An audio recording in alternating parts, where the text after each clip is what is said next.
இந்த வீடியோவை கண்டிப்பாக மோஸ்ட்டாக எல்லாருமே பார்த்துருப்பீங்க. இந்த வீடியோவை பார்த்ததுக்கப்புறம் எனக்கு என்ன சொல்லணும்னு தோணுது அப்படின்னா, அந்த குழந்தைக்கு ப்ராப்பரான டைமில் சிபிஆர் கொடுத்துருந்தாங்கன்னா அந்த குழந்தையோட உயிரை காப்பாற்றுறதுக்கான வாய்ப்புகள் கண்டிப்பாக அதிகமாக இருக்குங்க.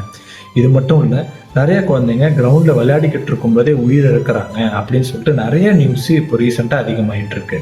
அதுக்கு எல்லாத்துக்குமே காரணம் பிறப்புலேயே ஹார்ட்டில் ஏதாவது டிஃபெக்ட் இருக்கிறது ஒரு பக்கம் இருந்தாலும், அப்படி மயங்கி விழுந்ததுக்கப்புறம் நாடி துடிப்பு இல்லை, மூச்சு இல்லை அப்படின்னா சிபிஆர் சீக்கிரமாக ஸ்டார்ட் பண்ணுறது தான் ஃபர்ஸ்ட் ட்ரீட்மெண்ட்டே. நம்ம எவ்வளோ லேட்டாக ஹாஸ்பிட்டலுக்கு இட்டு போகிறோம், எவ்வளோ சீக்கிரமாக இட்டு போகிறோம் அப்படின்றதுலாம் மேட்டர் இல்லை, எவ்வளோ சீக்கிரம் சிபிஆர் ஸ்டார்ட் பண்ணுறோம் அப்படின்றது தான் அதில் முக்கியமான ட்ரீட்மெண்ட்டே. ஸோ ஸ்கூல்ஸில் வேலை செய்கிற டீச்சர்ஸு, பிடி ஸ்டாஃப்ஸு அவங்க எல்லாருக்குமே சிபிஆர் பற்றி ஒரு அவேர்னஸ் ப்ரோக்ராமும், சிபிஆர் எப்படி கொடுக்கணும் அப்படின்ற ஒரு ட்ரைனிங் ப்ரோக்ராமும் கவர்மெண்ட் மூலமாக கண்டக்ட் பண்ணாங்கன்னா இது மாதிரி உயிரிழக்கிற குழந்தைகளை நம்மளால கண்டிப்பாக காப்பாற்ற முடியும் அப்படின்றது என்னோட கருத்து.